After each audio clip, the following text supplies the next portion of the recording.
As attempts at normal life resume across the U.S., a looming question rings in the minds of many.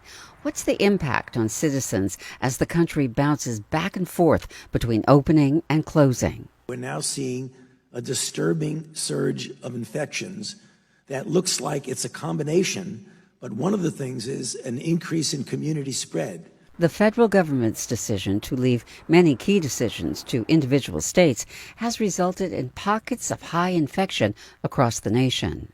In the Northeast, once the epicenter of the coronavirus, infection rates fall. But in the South and West, numbers continue to rise as states place economic prosperity above the health of their citizens.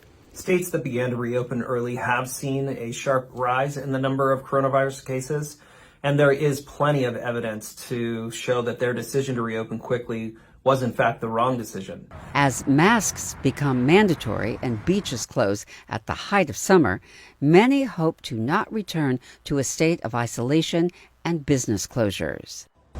I don't think we should return to isolation. People got families, people got kids, people got bills. As states grapple with the continued spike in infection, the question of returning to lockdown persists. We are likely to see a return of the kinds of lockdown that we saw early on in the pandemic. Psychologists fear the impact of jumping from normality to isolation will have on citizens across the country. Quickly have to adapt to this new way of being, which often puts you in a state of overwhelm.